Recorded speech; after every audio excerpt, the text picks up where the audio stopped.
Welcome to the Investors Podcast. I'm your host, Trey Lockerbie, and today we have such a special guest, a legend, a titan in investing. Very excited to have you on, Jim O'Shaughnessy. Welcome back. Thank you, Trey. If you would you come introduce me to my wife? I could really use that. I'm available. I'm available for hire anytime, Jim. I'll make it worth your while because she says I'm a legend only in my own mind, and I have a suspicion that she might be right. Well, I said welcome back because you were actually on our show a few years back. It was episode 57, and Jim, I don't know, we're at like in the 500s now or something, so it's been a minute.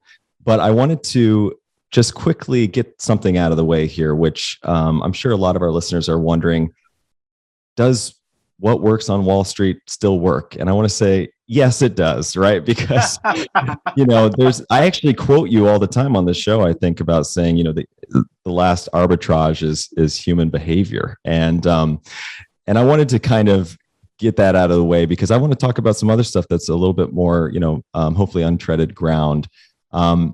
So one other quote that I wanted to lead off here with is one of my other favorites. You have this great line about the four horsemen of the apocalypse.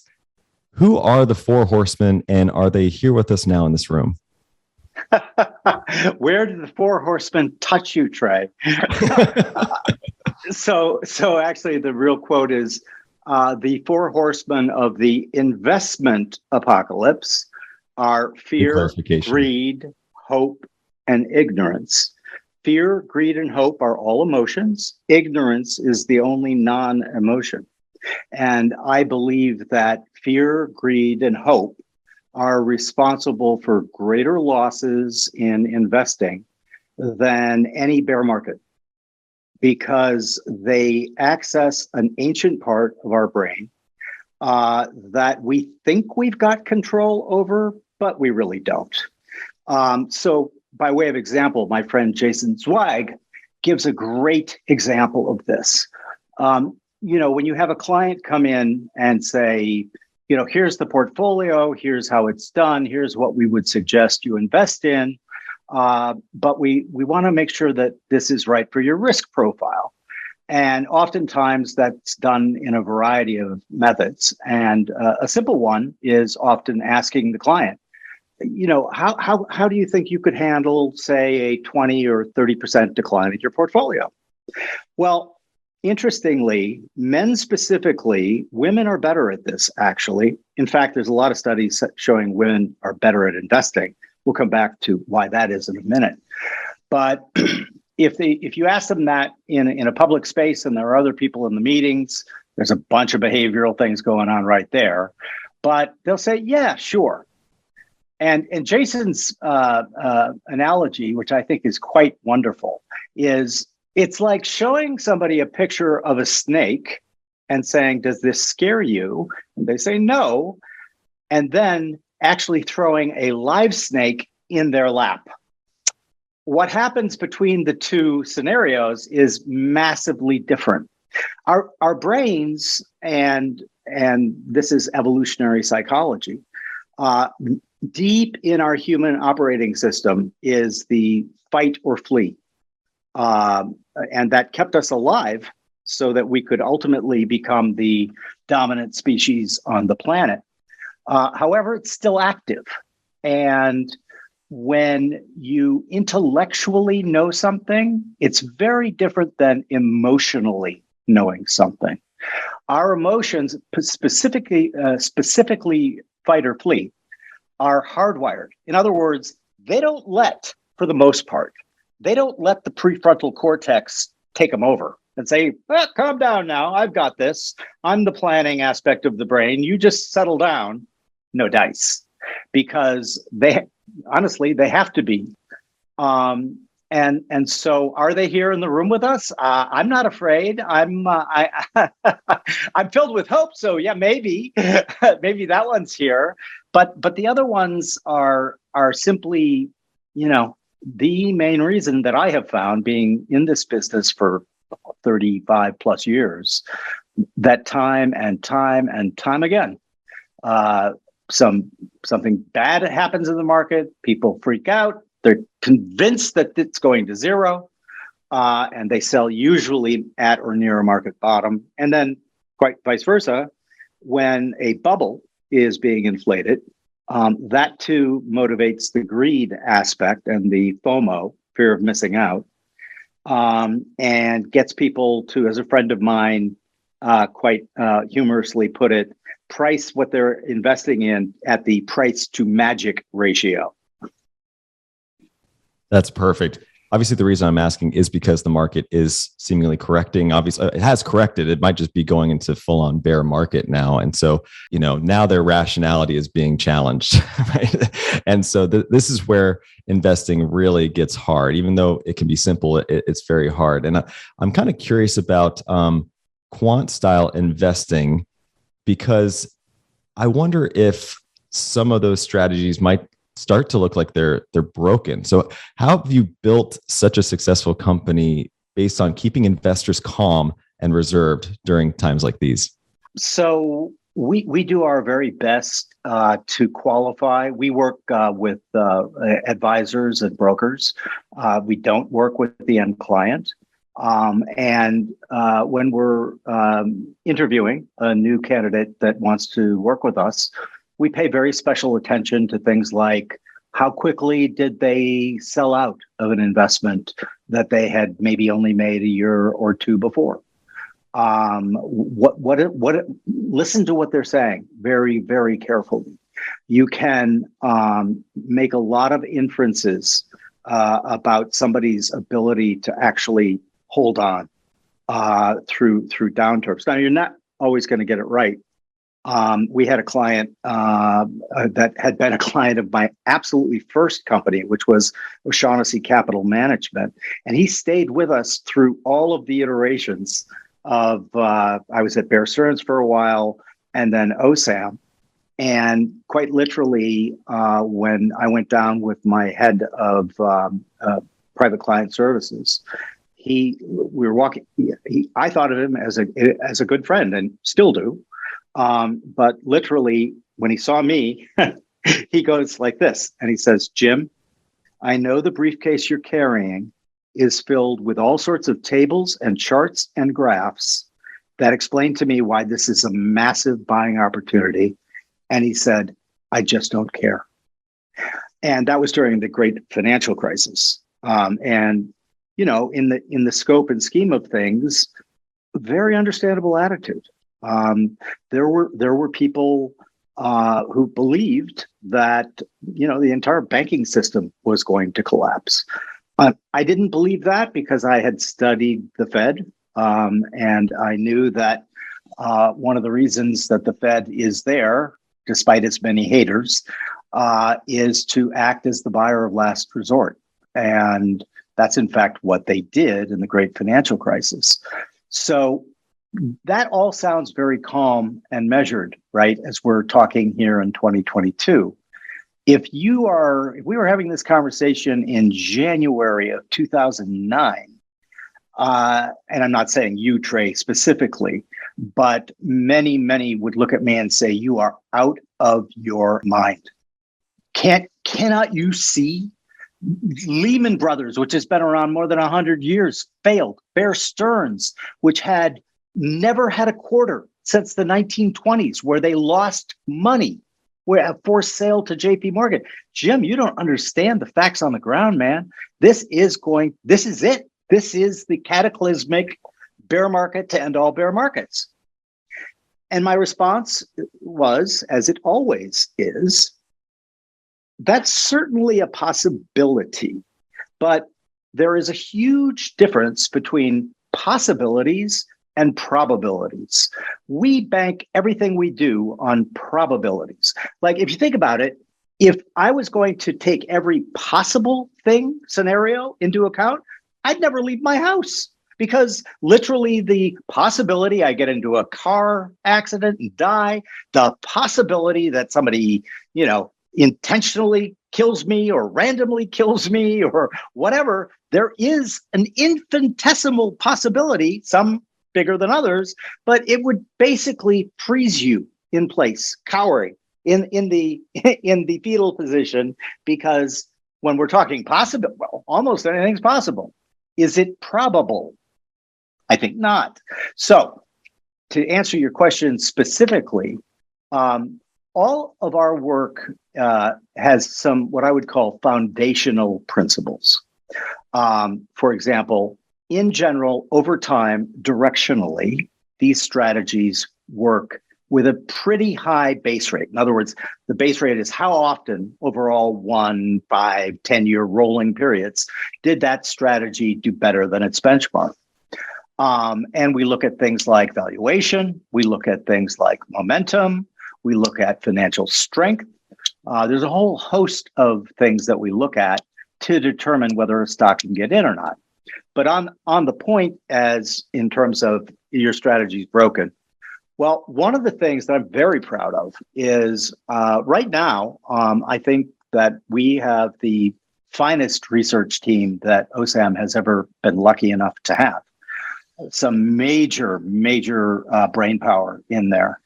And one of the things that we do, it's like the old joke back in the 90s when quant was kind of new. Everyone would go, well, what do you do all day? Golf? I mean, you're not interviewing companies. You're not doing any of that.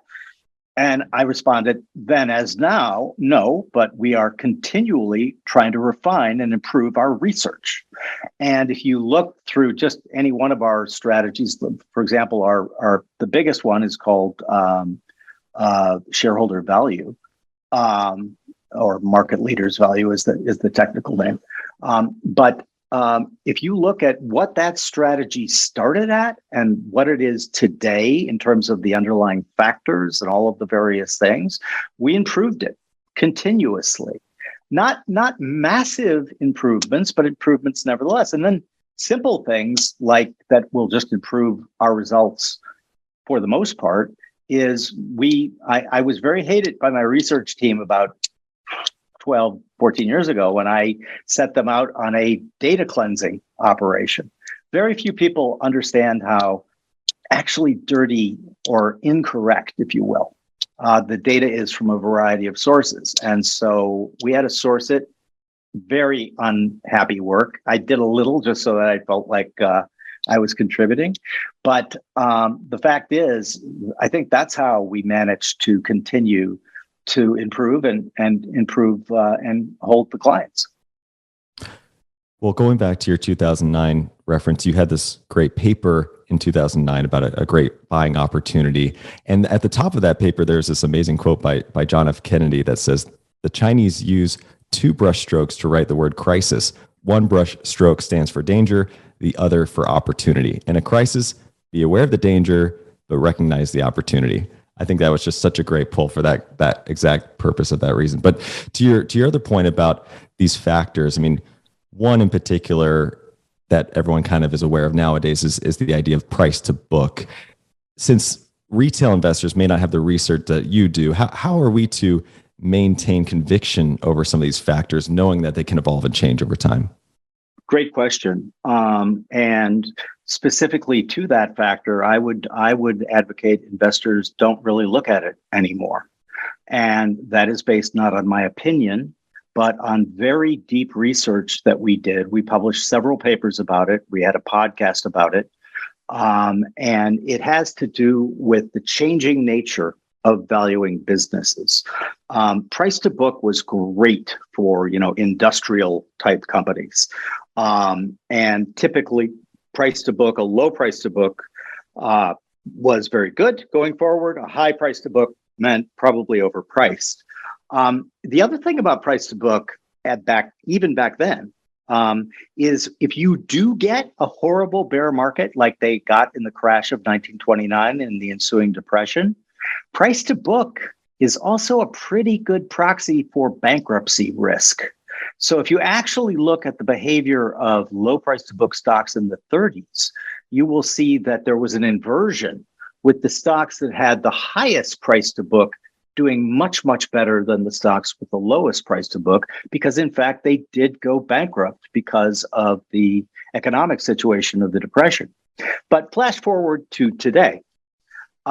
The idea of brands as intangible assets is self-evident. I mean, Why is Apple valued at what it's valued at? A big part of that is its brand. Same with Nike, same with virtually any kind of company you're thinking about, Amazon.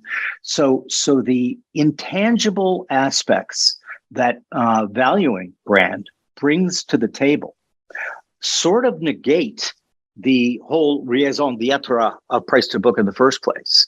So we actually removed it from our composites. We use composites of factors for all of our algorithmic selection of securities.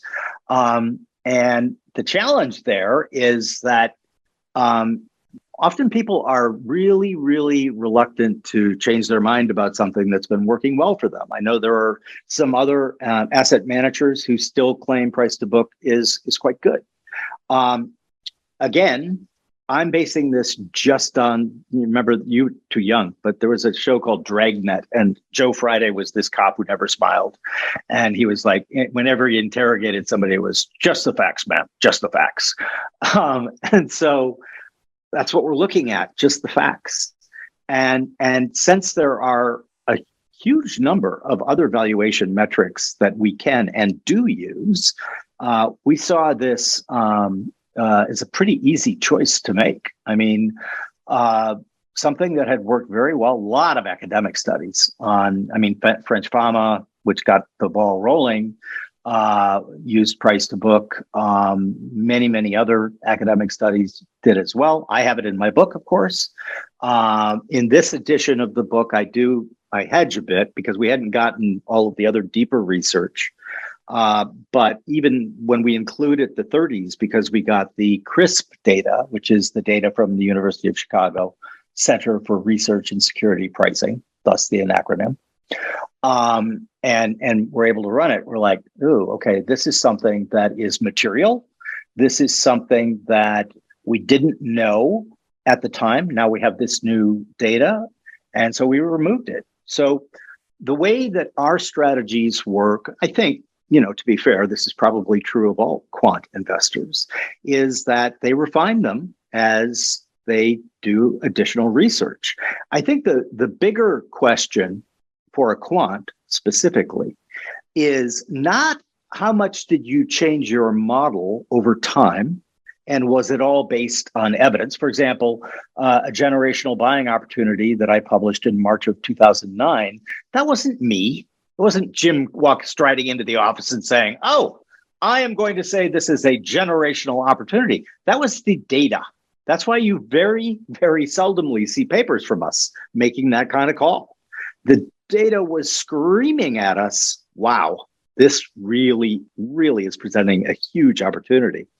But the better question around quants, in my opinion, is did they override their models?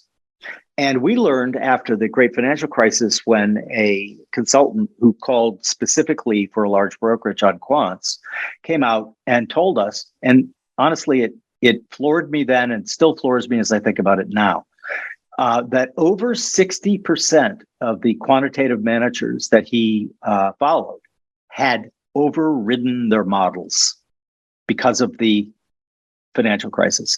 To me, I tend to be a kind of a purist on this.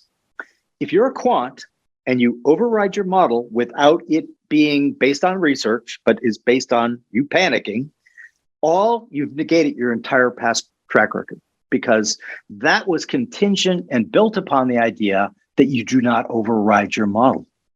And so for me, somebody once asked me, I'm retiring actually from OSAM at the end of this year. I think you might have seen that. And I'm doing that because I think the team there is just incredible, and everyone's in great hands. And frankly, I have some other adventures that I think would be fun to work on. I wouldn't have done it, of course, if the team wasn't, like, as I said, the best team I've ever had. But the idea of, when I got asked the question, what are you proudest of? And I said, I'm actually proudest of the fact that I never overrode one of our models. And here in the relative calm, well, it's not relative calm in the markets, but let's say it was last year in the relative calm of a market where everything's going stratospheric. That doesn't sound like much, but when times are like the great financial crisis, listen, those are scary times. And I run human OS too. And so I was lucky that at least my Vulcan infusion saved me from overriding the bottle. Oh my gosh, so many ideas here. So from what I've studied about you, and actually we recently had Dan Rasmussen on the show, and I through that research, I was listening to your conversation with him. And as I understand, both of you, you're both data driven, which means you're kind of more focused on the rear view mirror than the going ahead and forecasting where we're going. And so it sounded like you were in agreement with this idea that discounted cash flows, for example, or those kind of models are sort of should be thrown out the window as well, right? As far as just our inability to forecast, and that kind of goes against a lot of what we've learned as traditional investors. So I'm kind of curious what your stance is on that in particular. Yeah, so I wouldn't advocate throwing something like price to cash flow out the window. Dan, I love him to death, and he looks like a Boy Scout, and then he manages to throw Molotov cocktails. And one of the reasons I love him is his research is incredibly thorough. And he, like me, is sort of here's what the numbers say. You can argue with it. You can say you don't like it, but this is the empirical evidence.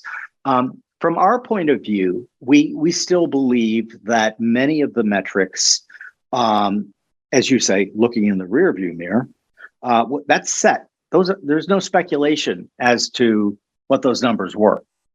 And our point of agreement with Dan would come more on the forward-looking estimates. I am not doctrinaire on this, however. I am absolutely open to models that, in fact, I used a couple in my early days that looked at consensus estimates, because if you take the wisdom of crowds as actual, and it works pretty well, the aggregate of all of the analyst estimates was pretty darn good. As a matter of fact, one of the things that I did in a strategy that did use forward-looking numbers was simply study historically what the aggregate guess was, right? And then compare it to the actual. And I just said, isn't it interesting that it's almost always about 10% wrong? Usually they guess, they say $1 and it comes in as 90 cents. So what I did was simply build that discount right into the consensus estimate, and it was pretty darn good. So I'm very open to, like, if I was looking at either financing a new quant or anything like that, and they were going to use the idea of forward, I'm not going to dismiss them out of hand. I'm going to ask, okay, what's your methodology? How are you deriving those estimates? How large is the sample of the estimates?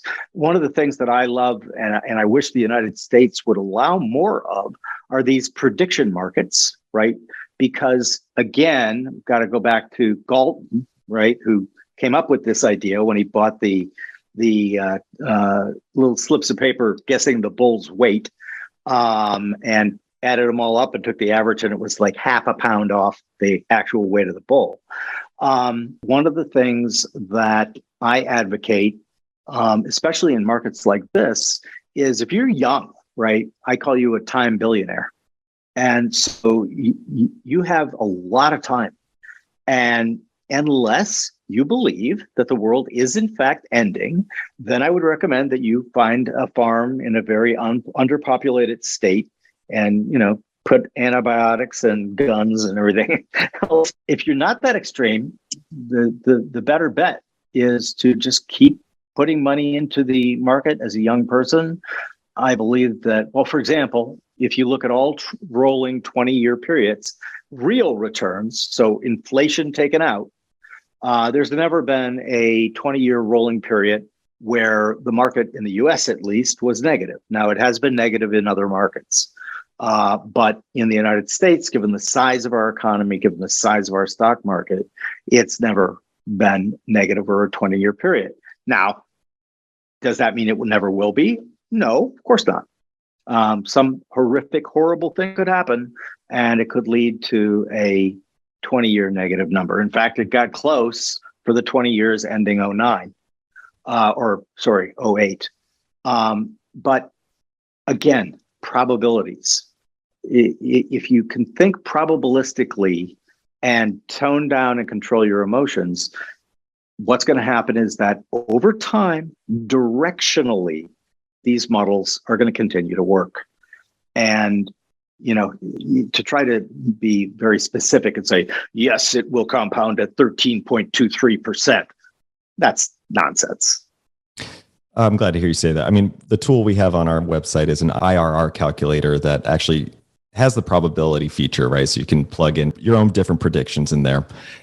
So I want to pull a couple of other quotes I've heard you say, and I want to get some clarity around this as well. So I know that, for example, you're not much of a Buffett guy, as I've heard you say, but I've also heard you say that GDP is useless. So I'm not trying to pull these out of context, but I want to definitely put this together in my mind, because I know that Buffett is well known, for example, to have this market cap to GDP indicator as far as whether the market is cheap or not. And a lot of value investors, I think, rely on this kind of indicator in particular.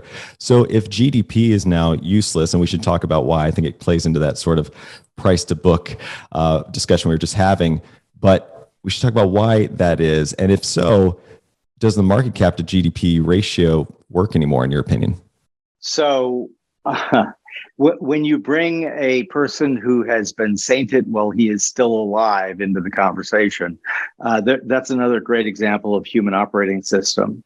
The odds are heavily stacked against me to say that Warren Buffett is wrong on any particular thing. Listen, the guy is the most successful investor, at least that I've been able to find in history. So he's doing something right. And I think that the idea of GDP, however, is a separate issue. I don't know. He might still say that. I don't know how much he still uses that. But like the price to book, the challenge with GDP is, if you look at the way it's calculated, it is calculated for a country that only has industrial style concerns. It does not take into account any of the things where America is the world leader in, for example, technology.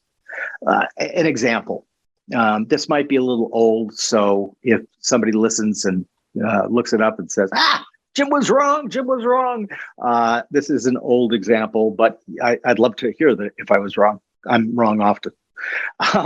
But you look at Intel as a company, right?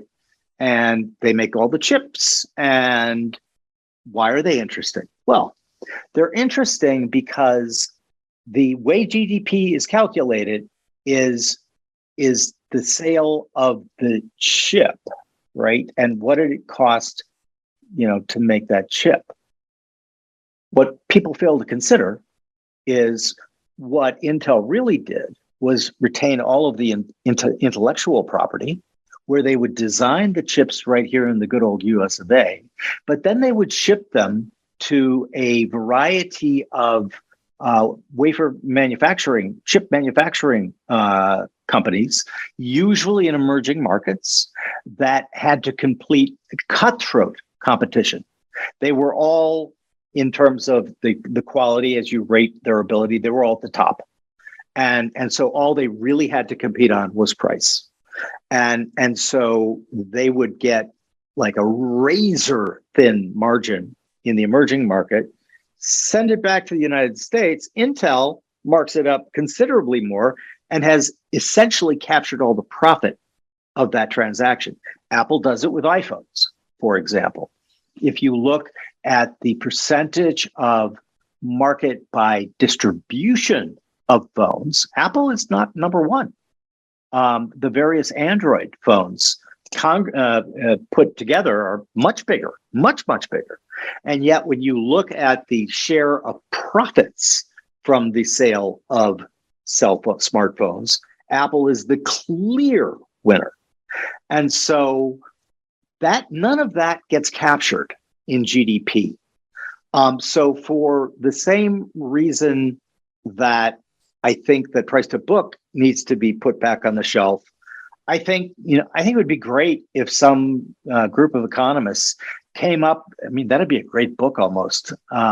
If a group of the younger economists out there, like, systematically sort of examine, okay, why is price to book no longer good? What should we put in its place? Why is GDP no longer good?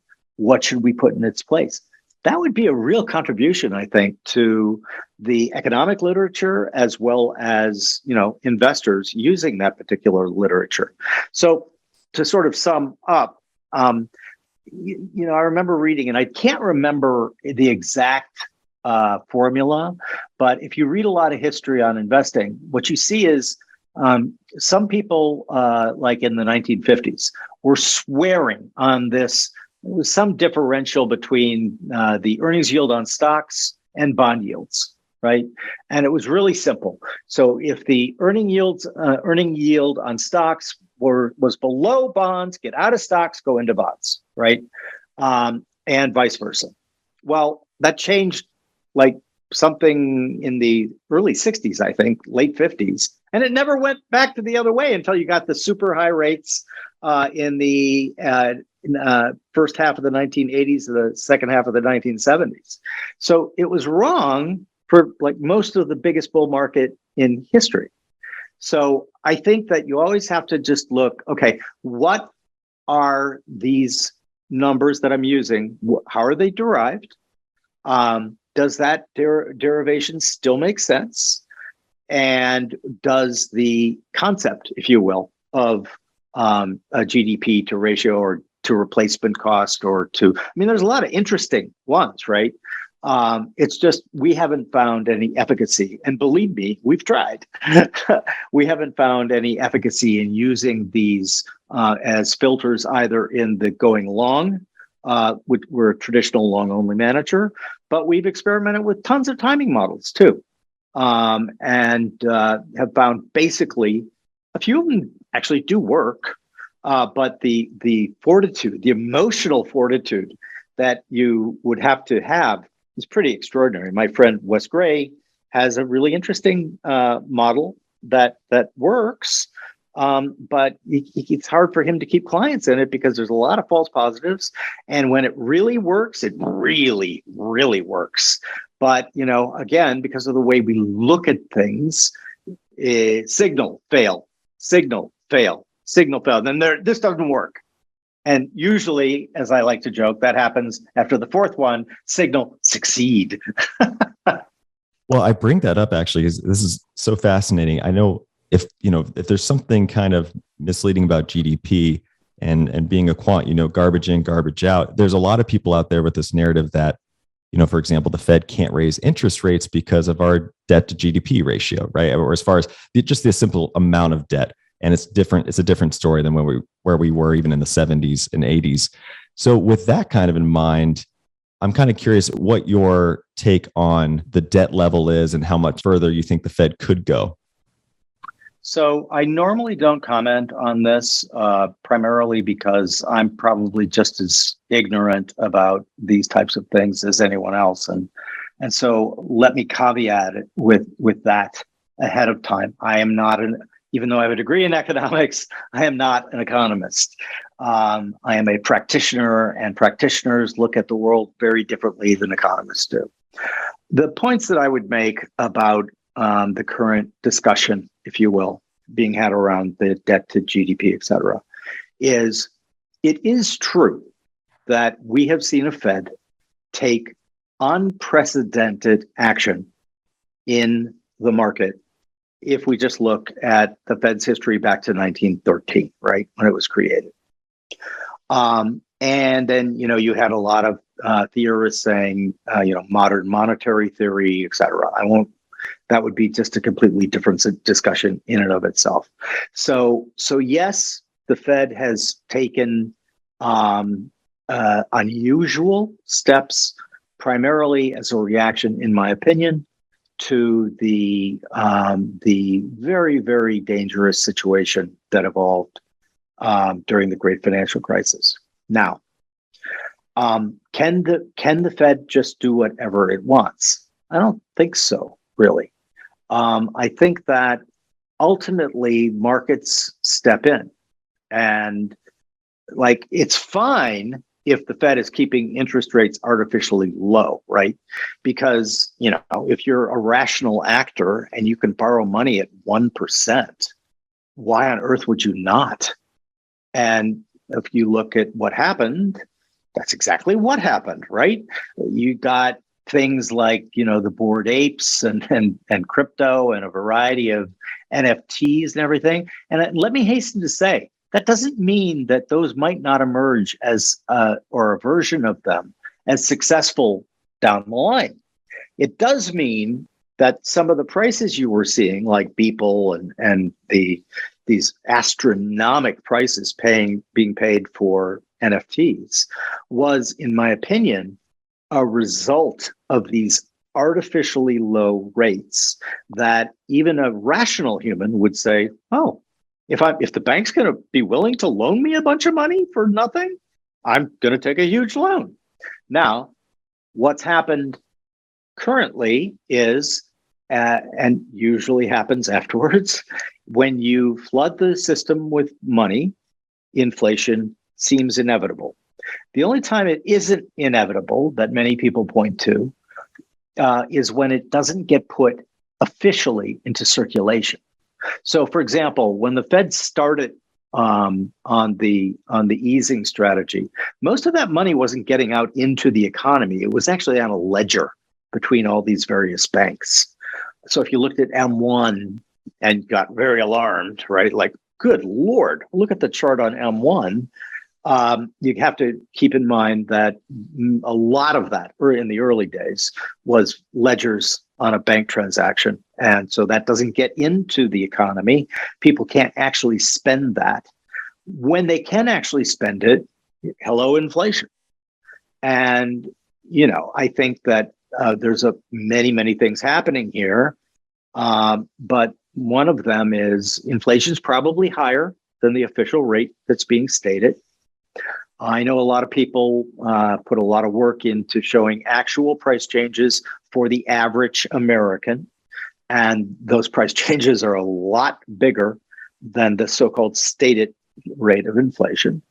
And so the question, as you put it to me, though, is the Fed's hands tied in their ability to raise rates? The answer is no. And you want to look at a fantastic example of it. Look at Paul Volcker breaking inflation by raising rates to historic heights with the tacit buy-in of Ronald Reagan, who was president at the time. Because when you do that, you cause a very severe and deep recession. So if we're thinking like, well, they would never do that. Well, yes, they would. They have in the past. And if you get a similar reaction from the Fed today, that's what will happen. And, markets are future discounting aggregate best guess estimates of what's going to happen. So I think if you're looking at the market's behavior over the since basically the first of the year, the market's sort of saying, oh, thank you for that wonderful bucket of ice water you just put over my head. Now I got to start worrying about the Fed's going to really, really jack up rates. And remember, too, that the Fed is not the ultimate decider of interest rates. They affect them, obviously, through where they set the discount rate at. But many banks are going to charge what the market will bear. And then you have the additional concern of demographics coming into play, right? So I'm the tail end of the baby boomer. I would argue that I'm not a baby boomer. I was born in 1960. And the analytical work on people in my cohort finds that we have almost nothing in common with the real baby boomers. But the point is, so the real baby boomers are probably in their 70s now. A lot of them have hung on with their stock portfolios because, again, it's what they knew. They got into stocks when everyone hated, or at the end of everyone hating them. Stocks treated them very, very well. And they look at bonds and they're like, yeah, but it doesn't pay me anything. So if we see a situation where rates on bonds became very attractive to people, you might see baby boomers doing a bigger shift of asset class from stocks to bonds, which of course would be a lot of pressure on the price of stocks. All of that being said, do I believe in the prospects of the United States of America? Absolutely. I mean, like, despite all of the problems and everyone at each other's throats, we still have the rule of law here. We still have the Bill of Rights.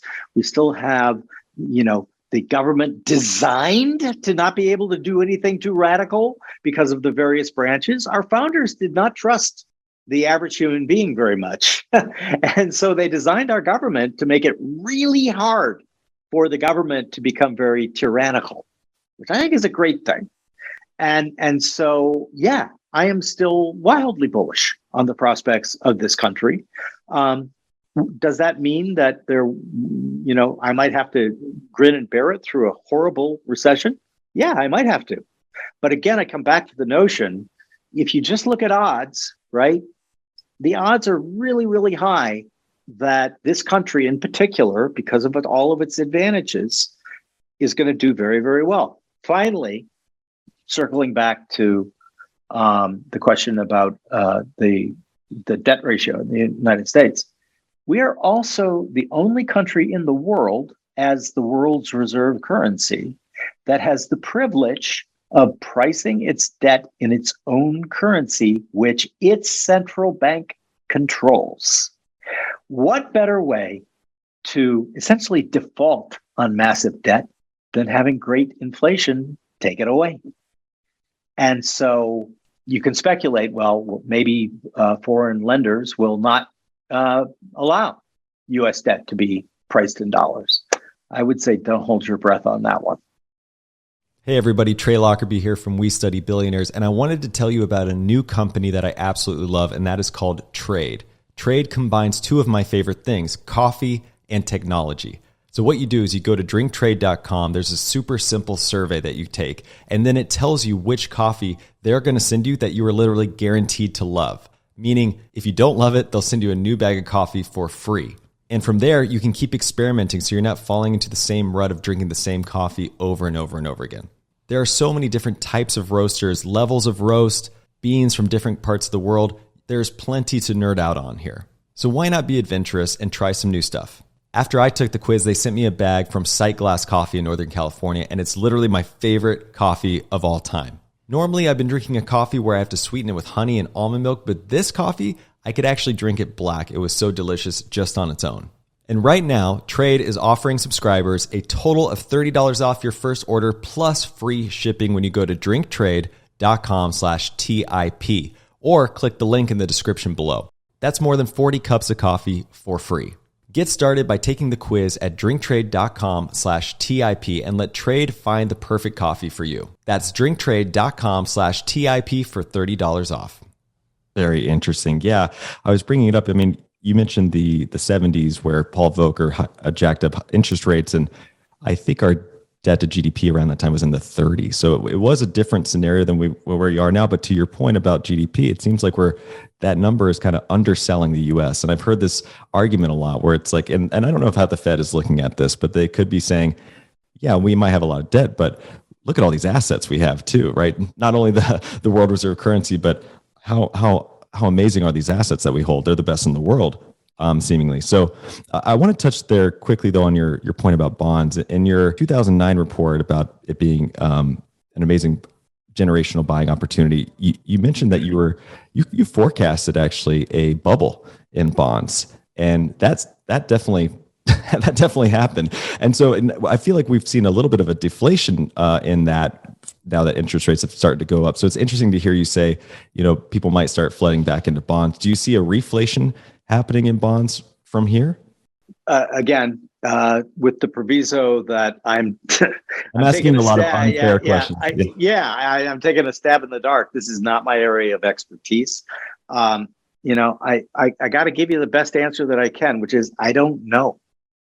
And I think that, to make a more serious point of this, I think if more people in my position would simply say that, I don't know. It frees you to not try to always have a theory for everything. I don't have a theory for everything. And I have not made US debt or the structure of US debt my primary area of focus. So yeah, I've been around markets a long time, but I could be just as wrong as anybody else with what would be, in my opinion, an uninformed opinion. Is it an opinion of somebody who's been doing the markets a long time? Sure. So maybe I'll give myself a little bit of an advantage, but there's people who write books on this. I would much rather hear their thoughts than mine, simply because I happen to be an asset manager. That's a true sign of wisdom. I guess I'm kind of wondering, in that letter, there was some other forecasts. I mean, you were pretty bearish on Amazon at the time. I'm just curious if what we just saw just now speaks to your experience being in markets a long time, knowing that things can change and things can shift. And do you feel like that's actually an evolution? Like your answer just there was maybe part of experience, like speaking truly from wisdom you've occurred over those decades. So I really believe in this idea of imbued or saturated intuition. Somebody who spends 35 years looking at markets, studying markets, sees these patterns happening, and immediately, the famous story of George Soros getting a backache, right? And the saturated wisdom, if you will, using your term, kicks in, and so perhaps their take is going to be a little bit different than others. The point I would make on the Amazon thing, you're confusing two papers. So the Amazon one was the paper I wrote in 1999 called The Internet Contrarian, in which I forecast the collapse of the .com stocks. And at that time, called that the biggest bubble any of us had seen. I did use Amazon in that paper, not because I was bearish on Amazon. I, in fact, said, I believe Amazon might be one of the winners of the internet stock race, but it will be 90% lower in price after this crash than it is today. It actually went down 94% from that when I wrote that particular article. And oddly enough, we bought it because it made some of the value screens that we had. So back to the sort of tease and all the people saying, this is crazy. People, I can right click and save your NFT. And okay, yes, those are easy jokes to make. And I understand why people would make them. I am less sure that there isn't some value that is yet to be discovered in things like NFTs. My friend Alex Danko, who I have on my podcast quite a bit, he's my only recurring guest, makes the point that NFTs could replace, if you will, tickets for concerts, for example. And you could auction them, and different levels of NFTs would unlock different privileges, right? So if you happen to be in the bottom 20% who paid for a particular NFT, you get general admission, right? If you're in the top 10%, you get to go backstage stage and have a selfie with the musicians, right? So I think that's a really cool use, in my opinion, of NFTs. And I think we'll see that. And generally speaking, new markets are very inefficient markets. They get more and more efficient as more and more players understand the game rules, if you will, of that particular market. But looked at the .com crash, there was a lot of really interesting intellectual property that was kind of just left because the company went bankrupt, was just kind of left lying on the floor, and helped quite a bit with the advancement of the internet and everything else. So I definitely think that, yeah, things got crazy and people bid things to unsustainable levels, but they always do. And as long as we have history of markets, now we're back to fear, greed, and hope, right? And we're back to arbitraging human nature. Because, look, I don't know what the market's going to close today. I have no idea. I have no idea. Zero. What at the end of this year, the market will, how much it will be down or up. As we extend our time frames, my ideas get stronger and stronger. And, when you start asking me about 10 years, 15 years, I go from being, pretty bearish to being very bullish. But the default, I think, is, listen, if you could successfully time markets, you would be the richest person on this planet. And, Elon Musk, I don't think, tries to time markets. Now, people who don't like him might say he did that with Dogecoins. But the fact is, those are temporary dislocations, if you will. I am much more interested in the directional movement of various asset classes. And in the case of US stocks, I think directionally, they're heading up. That does not mean that we might not have a wicked bear market. And if the Fed decides to raise interest rates, that means that we could have a significant recession. The challenge with all of this is, let's say somebody's listening to our podcast, right? And they've read my book or whatever, and they think that I know a lot about the market. And so they say to their significant other, I just heard Jim O'Shaughnessy, who's like, totally always bullish on the market. He said he was worried about the market here. Let's wait. The problem is waiting until the water clears. The water never clears.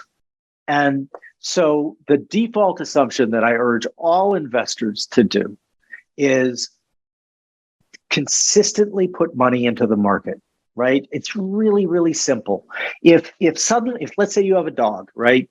And you buy a week's worth of his food every week at the supermarket, and let's say it costs you $10, right? And you have enough cans to feed your dog for the next week. If you walked into the supermarket and you saw that they were having a special on the dog food and it was only $5 to buy all the cans, do you run home and return those cans of dog food? Of course not. You bulk up on it. You might even buy 4 weeks or 5 weeks. Only in the stock market, it seems to me, do people rush to sell when there's a bargain. So if you're listening and you're, interested in the stock market and, trying to learn new things about it, just remember, it's not easy, but it's simple. Consistent investment in a diversified portfolio. Just keep doing it, and time's on your side. Yeah, if Sir Isaac Newton can't time the market, certainly we probably can't either, right? I love this quote. I wrote it down. I'm gonna remember this. But the water never clears. I just feel like that's so accurate, and what a cool distinction or picturesque of what you're talking about there. I posed this question to a couple of people, but I have a feeling you'll give an answer that's backed a little bit more by data. So I've basically heard Buffett and Munger say with investing, those who are seeking alpha and excess alpha, and they're not indexing, let's say, they basically say these investors, they have it or they don't. And I think what they're referring to is the fortitude maybe to manage down markets and a couple of other things. But what does the data that you've researched, because I know you've spent a lot of time studying psychology and the human brain, is there data to back this up? So yeah, there is. And the data specifically is around the ability to delay gratification, right? And there's a study which is under some scrutiny because it apparently has not replicated, but everyone's familiar with it, right? And it's the one where the little kid's put in the room with 2 marshmallows. And I can't remember the exact way they do the study, but if he or she only eats one, they'll give him several more.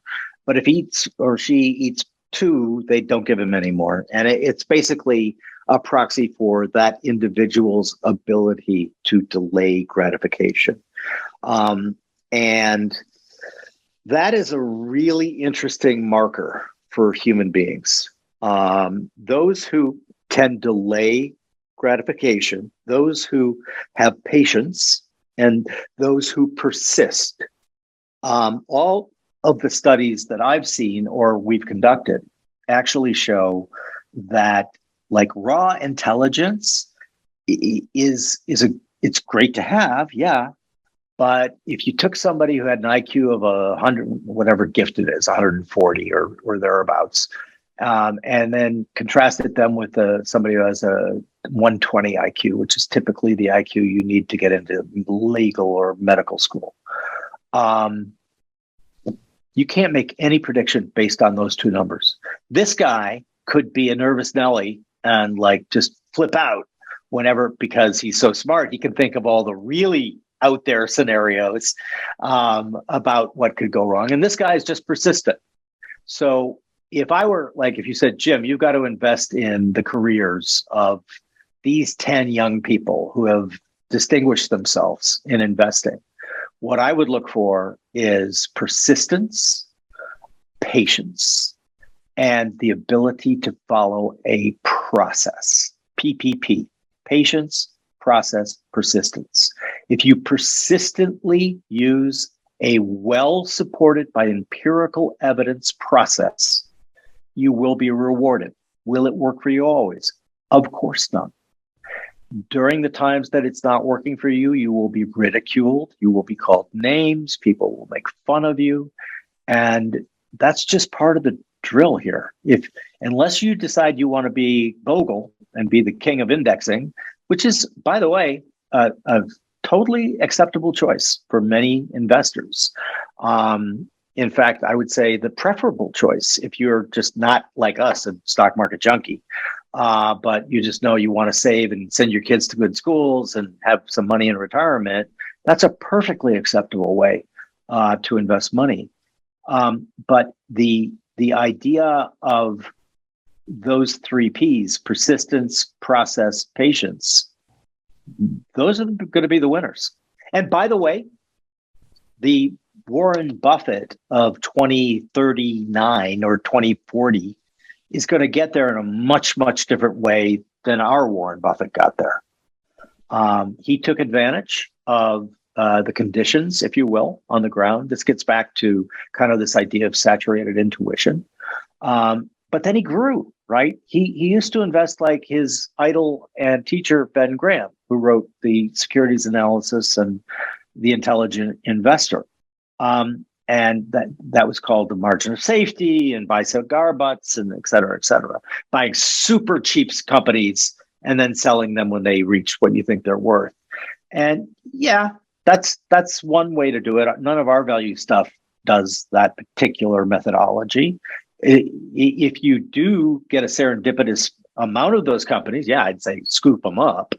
But so what Buffett did was decide, no, I'm going to evolve myself. And he did. Don't sanctify any belief, right? Because the sacred is unquestionable, right? And it becomes doctrine. And every time, if you study history and you look at ideas, you look at institutions, you look at all of these things, when you make something sacred, if you question it, you're a heretic or an apostate, very bad things happen. And so, like, learn from everyone. Study Buffett, study Graham and Dodd, study the momentum guys, study everything that you think there is a reasonable hypothesis underneath for that particular school of investing. You'll probably end up with a hybrid, but that's fine. I was much more of a proselytizer when I was young in terms of, you've got to do it this way. This is the only way, right? And then I realized I was young and foolish, and there's a lot of different ways. The key thing is you've got to find something that's right for Trey, right? And that could be very different than what's right for Jim. One of the biggest mistakes I ever made was designing my own strategies to round one, iteration one, for me. I have a really high risk tolerance. And it was pointed out to me that, Jim, these are like really crazy good, but when they're not working, they're crazy bad. And so we evolved that as well. But the point is, you've got to find what's right for you and then just let it happen. Let it work. It's boring. I mean, successful investing, honestly, should be about as exciting as watching paint dry. Okay, so from there, I've got a few ideas. First of all, I want to double click on saturated intuition again, because you brought it up a couple of times. And then there's a genetic question in my mind for what you're speaking to, and how much of a factor that might be. And then there's also this third point that I did want to circle back to from what you said earlier about women being a much better investors than men. Do any of those three go together? Is there a through line through the three of them in any way, in your opinion? I'm just thinking about this right now. So you're getting an answer on the fly, which I'm usually. I'll give the disclaimer. I'll probably be wrong, but I think that there might be a bit of a evolutionary reason for why women are better investors than men. Women are far more patient. Women are also far more likely to admit what they don't know. Men are very unlikely to admit what they don't know, because of the way we evolved as a species, right? And so Terry O'Dean, professor who at the time he did the study was at Berkeley, he might still be at Berkeley.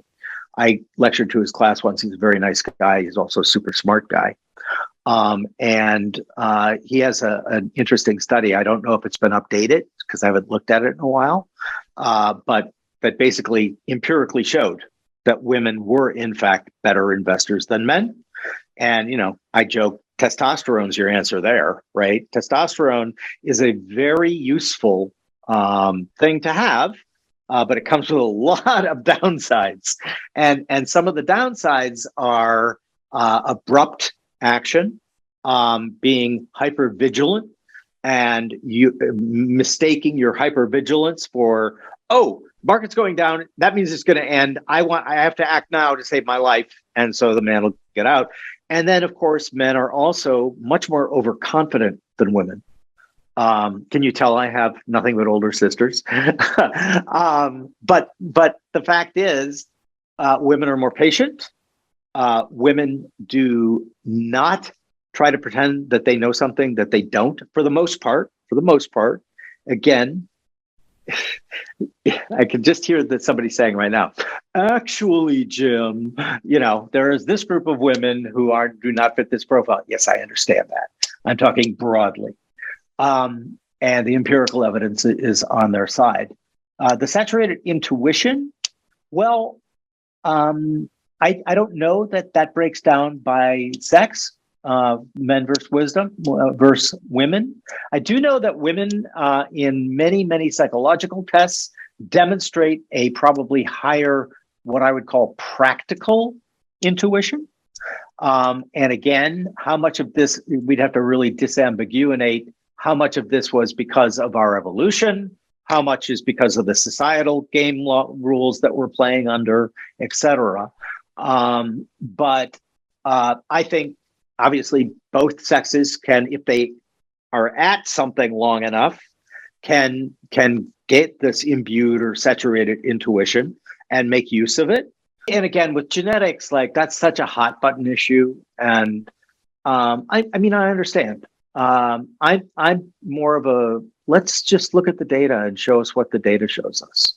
And, there are many twin studies, identical twins. I'm originally from St. Paul, Minnesota, which was the Twin Cities.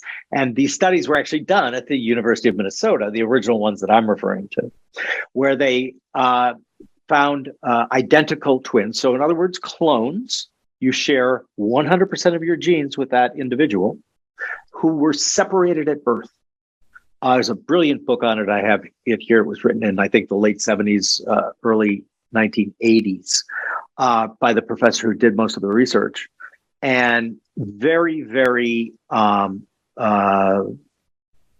decisive, if you will, that our genes do determine quite a bit of our predilections, our attitudes, things like that. There was another study done by some Swedish researchers, actually included. If you go to my my profile on Twitter, it's me giving a talk at Google, talks at Google about why this stuff is really hard. and one of the slides includes that from this study, looking again at identical twins, not separated, but looking at how they invested. the researchers, academics determined that approximately 35 to 40% of our investment behavior is genetic and cannot be educated against. That's the real killer line in their report. It's like, no matter how hard you try, you can't, blood will out, so to speak. And so that's where I think the genetic thing comes in. Much less so on the intelligence side, much more so on the persistence, patient, and ability to follow process. And I would add, just from my own personal experience, your ability to admit you were wrong. Because when you're wrong, a lot of people take that as some sort of loss of face.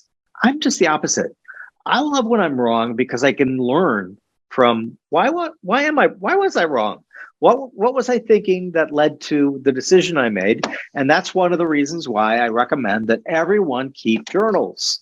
Like, I didn't start these journals at age 18 because I knew that human memory was very unreliable, but they taught me that human memory is very unreliable and consistently updates itself to what we believe today, which is why you can have this hindsight bias. Well, everybody knew, and they don't even know they're doing it, right? And again, me, anyone who's a human being can do it. It's really cool, though, when you're going through an old journal and you just have made a comment that you would swear to in court that was how you felt back then. And then you, in your own handwriting, see, oh, I didn't feel like that at all back then. It's quite jarring, but it's also quite liberating because it allows you to understand your own foibles and then intuit, okay, so this happens with everyone. Let's use this as a learning opportunity to make our process better continually. It's so fascinating. And for those wondering, I think that study is called "Why Do Individuals Exhibit Investing Biases?" And I want to embarrass myself by trying to pronounce the names because I'm terrible with names to begin with. So very, very hard. We can Google that. And it'll be in the show notes as well. Okay, so shifting gears slightly here, Jim, I have a couple more questions for you. And one is around your entrepreneurial nature. I'm an entrepreneur myself, so I'm kind of selfishly interested in this, but you've built numerous companies, and most notably OSAM, which actually recently sold to Franklin Templeton. I'm curious what the impetus to sell the company was. I know it was kind of tied to this Canvas product that you guys had built. So I'm kind of curious what your experience was like selling something that you spent decades building. So bittersweet, to be sure. It's so funny. I was just having this conversation with my wife last night, and it's sometimes entrepreneurs treat their companies like their children, and you never want to sell your children, obviously.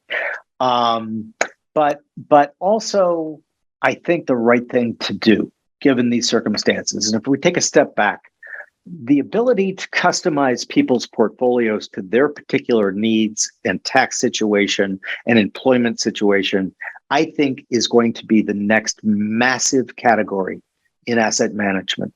I think it's going to be as big, if not bigger, than ETFs. And I've thought that a long time. I started a company called Netfolio, which was essentially the same thing. The tech back then wasn't up to the snuff that we have today. And then, of course, my own prediction came true and the internet collapsed. But it never stopped me from wanting to continue to support that. It was actually my son, Patrick, who came into my office and was like, you do know that we built like a killer Death Star here that we could just flip it around and let our clients use, kind of like your idea for Netfolio. And I'm like, do tell. And thus what we call strategy indexing was born. The benefits of this evolution in asset management simply it's difficult to overstate how good they are for people. From our ability to tax manage your portfolio so that situations which would normally make a person's frightened, right? Like the current market activity that's going on, actually get reframed in that individual's mind and like, oh, I'm not going to pay as much taxes because they are actually tax managing my portfolio for me at OSAM. The ability to immunize you. Let's say you're entrepreneur and you own a significant portion of your wealth is in your private company shares, and your private company is tech or whatever. We can immunize that position for you so that your portfolio with OSAM through your advisor does not have any exposure because you have way too much there. We can also give you a real ESG portfolio. ESG has been coming under a great deal of scrutiny recently, and a lot of very well-known and respected people are saying some pretty negative things about ESG. And my view on ESG was always, I would never package a product in a mutual fund or whatever where I presumed that I was the font of wisdom, which would know what you were going to find socially relevant. However, when we had Canvas coming online, we were able to put 50 different levers in there that you and your advisor get to pick, right? So you literally, let's say you're a huge believer in our need to have fewer carbon emissions. You can specifically click that particular lever, and that's what happens in your portfolio. Let's say we had a client who wrote a great book about women investing and starting businesses, and she wanted her portfolio to have a tilt to companies where women were 20% or more of the C-suites or on the board. We can do it. But equally important, let's say you come from a red state and you like the idea that hunting is fun and guns should be around, and like, okay, I might not share your opinion, but what I wanted for our offering to be was something where the individual on the other end got to reflect their actual desires, cares, what they want to see win, what they want to see lose. I can't dictate that to people. Now, if they do some kind of crazy thing, we're trying to build in a situation where we can quickly backtest that type of strategy and say, you might not want to do that. But the point is, we are not picking. The client is picking, and they truly will get a portfolio that does reflect their social concerns or organizational concerns or any of those things. And then finally, you just might, for no real rational reason at all, hate 5 companies in the S&P 500. When we launched this, my friend Howard Lindzon was nice enough to give us the Howie 495, which got rid of the 5 companies in the S&P 500 that Howard hated. And of course, it was a joke and whatnot. But we wanted to show the flexibility of it. The technology scales. And so if the way I put it is, this is the way it was back in like the 1930s when every rich person had a bank that invested just for them, right? It's always been kind of a little rule of thumb of mine is try to see to the end of something, right? So if you look in our field, okay, so how did rich people get treated back then? Well, they all had chauffeured cars. Hello, Uber. They all had multiple vacation homes. Hello, Airbnb, or whatever the more luxurious one. They all had individual portfolios. Hello, Canvas. And so what we're able to do with the leverage technology allows for us to do is to treat everyone like that they were the king and queen of Sheba, right? And I don't know necessarily whether this will ever get down to like an app on your phone. I would love that. But you also have to be careful because you don't want people just like, you don't want to ever gamify it, in my opinion. But back to why would we sell? So I have seen two really significant innovations in asset management over my career. Well, three. The first, indexing.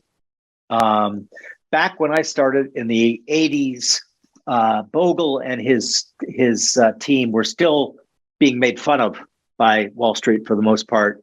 When he launched that index fund, by the way, the number of headlines in American papers, like calling him a communist, saying an American who wants to settle for average, it was un-American. Absolutely. He took so much flack for that I just chuckle every time when I see the dominance of indexing today. So indexing, major innovation, low costs, big, very important. The next innovation was ETFs, exchange traded funds. They wrapped up a mutual fund in a more efficient manner. I missed the boat. I have a piece called Mistakes Were Made and Yes by Me. I was asked to launch by the American Stock Exchange a series of exchange traded funds when they were just coming out. And I was like, yeah, nah. And obviously they very, very innovative and got better. Onto the stage walks custom indexing or custom portfolio creation. Once you see the benefits of this as an affluent investor using an advisor, you not only will never buy another package. Now, again, this is my opinion, and I'm giving you a bit of a sales job here too, because we believe in Canvas, obviously, but that's important to keep in mind. I personally think that once you see these benefits, you'll never buy a packaged product again. And thus the sale to Franklin Templeton. Quite frankly, I wanted OSAM to be the company that dominates custom indexing. And when you looked at little old OSAM, we were punching above our weight in terms of people's awareness about us. But when it comes to actually being the leader in a massive new category in asset management, you need a lot of tools. You need wide distribution. You need the kind of heft that $1.5 trillion money manager can exert on your behalf. And so I simply looked at it, and Patrick and I talked about it. It was like, at the end of the day, we want this to win because we think investors are going to do much, much better by it. And so that was kind of what drove our decision. Amazing. Well, that just kind of goes to the integrity you have, and it ties into all the research you've made public along the way throughout your career. I mean, very philanthropic of you. And I wanted to lead that actually into my last question for you, which is around your grandfather, Ignatius Aloysius O'Shaughnessy. My goodness, what a name. What an amazing name. But at one point, he must have been the most successful people alive. He was he was widely successful, I believe, from oil. But he proceeded to give 95% of his wealth away before he died, which is just mind-boggling. So you got to spend a lot of time with your grandfather, especially later, it seems, and were a witness to some of these givings. What kind of impact do you think that may have had on you and possibly your career? So I think it had a very deep impact on me. I have just hold my grandfather in the highest esteem. That he not only was probably one of the richest people in the country. In fact, I saw an old magazine from the 30s that said everyone thinks Joe Kennedy is the richest Irish Catholic in America. There's a guy in St. Paul called I.A. O'Shaughnessy who could buy him and sell him 10 times over. But what really impressed me about my grandfather was exactly that he gave so much of his own money away during his own lifetime. And that's kind of like now just getting hinted at with the Gates and Buffetts of the world. And so my grandfather always said that money was a lot like manure. It stunk to high heaven when it was piled up in one place, and it acted as a beautiful fertilizer when you spread it around. And so I believe that. And I believe that there's just so much that you can do to help. and look, let's not say we're looking for sainthood here. It's in my genes and it's in my examples and everything, and so I believe strongly in it. But at the end of the day, I think we all do things because they give us pleasure, and rather than, oh, I'm so good and noble about how I'm going to help my fellow man. I really don't believe that. I think you really don't do things unless they make you feel good. And that makes me feel good. I love giving money to things I care about. And, I love participating with my time about things that I care about. And as far as my grandfather, I mean, what an incredible example. And I just think it's in our genes that that's how you do things. And so, I'm going to be starting some new ventures after I retire from OSAM because I want to, because that's another thing I learned from my grandfather, never retire. Because my grandfather was one who always said to me, and you mentioned that I managed to be able to spend a lot of time with him because my grandmother had died on my dad's side before I was even born. I was the Martini baby. I was 6.5 years younger than my next sibling. And so my granddad came to our house twice a week for dinner. And I just got to, he had like incredible stories. And he was really funny, but he was also he was very kind of open about why he thought you should do things a certain way. And so I learned so much from him, not only the philanthropic aspect, but how to run a business, how to take care of people. Like one of my big beliefs is you should push all the decisions down. People at the top of the organization have no right deciding on what trading system you're going to use. And yet it's the instinct of a lot of people who are higher up that, well, we should use this one. And my answer always is, no, we're going to go talk to Lenny and find out what he wants because he's the one who's doing it. And my grandfather taught me that. And the thing I think that he taught me that I've made the most use of that really was the reason I started the journals was what he called premeditating, which is basically running a Monte Carlo simulation, but on paper. And the reason I think it helped me so much is that when you premeditate, you have to document. And it's hard to explain why this is true. But once a thought gets moved from your head to paper, it becomes a real thing. And you start thinking about it very differently than it's just, oh, I'm going to write that novel someday. No, you're not. But if you have it written out, the other thing that premeditating is really good at is, A, do you understand the thing you say you want? Sometimes you don't. And then you got to go, okay, step back. Maybe I don't want that. Other times, there's something you really do want, but as you run the various decision trees, you see that the number of potential bad outcomes for you or your family or for whomever outweigh the good outcomes. And so you don't do it because of that. And most of all, though, it just gives you a sense for how much do you really want this thing, number one.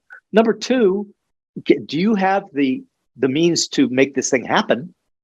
And so that was another great lesson from my grandfather. I have huge respect and for his memory and for everything he did. And I think that carries on. I mean, so does my son. And he was his great-grandfather, whom he never met. The generations were big in our family. The reason he was Ignatius Aloysius was because he was the 13th child. These were some serious Irish Catholics. They never took with me, but I one time had a funny priest look at me, and I was an altar boy, and he's like, "We're never going to get you, are we?" I'm like, "No, Father, you're not." But back then, very, very serious Irish Catholic. A lot of his charity went to, he put Notre Dame on the map, for example, by making one of the first big donations there, and many, many others. But I think, honestly, for me, the thing that moved me the most emotionally was at his funeral, at the wake, which was held at a University of St. Thomas, which he basically built. The wake part was held there. And a very scruffy looking man clearly probably homeless. And this is 73, so not too much homelessness back then. Came in, and everyone, I was just kind of like watching, I was 13, right? I'm kind of like watching everyone's reaction, and you see people kind of like recoiling a little bit. He walks over, looks at my grandfather in his casket, leans in, kisses him on the forehead, does a cross, and walks out. And I just thought, like, what did my grandfather do for him? Obviously something huge. And to me, I mean, I'm not a very emotional person, but just thinking of that was what, like, that really was what got me. And so, life is short. And, I'm not a Hindu. I don't think that this is a dress rehearsal. I don't think we get reincarnated. As my daughter, Kate, once said when she was just a little girl, when we were talking about reincarnation on a family car ride, my son Patrick, who everyone knows, and Kate were there, and Patrick was like hemming and hawing about, well, there's this and there's this and there's this, and Kate must have been 3.5. And I said, what do you think, Kate? She thought for a minute, and she goes, Daddy, I don't think that you can relight a match once it's been blown out. And I'm like, whoa. Wow. So, like, life's short. Enjoy it. Have fun. Help other people. It makes you feel better. Life is short, Jim. And that just makes it all the more profound that you spent some of your very valuable time with us today. I really genuinely appreciate it. And not only that, all the wisdom and research and information and everything else, experience that you're sharing with us and our audience is just so highly valuable. And I really appreciate it. So thank you for taking the time. I always give people the opportunity to hand off to anything to the audience. Maybe it's Canvas, maybe it's your research, maybe it's something else, your podcast. I mean, you have a great podcast, but anything else, any other resources you want to share before we jump off? I think people know where to find me. I appreciate the opportunity. But I think that those who are interested in my blatherings know pretty much where to go. But I appreciate it, Fred. Absolutely. Okay, Jim. Well, thank you so much for the time. We really appreciate it. My pleasure. Thanks. Thanks for watching. Make sure to subscribe and hit that notification bell so you don't miss out on the next podcast episode and new investing resources. What are your takeaways and thoughts on this discussion? Let us know in the comments section below.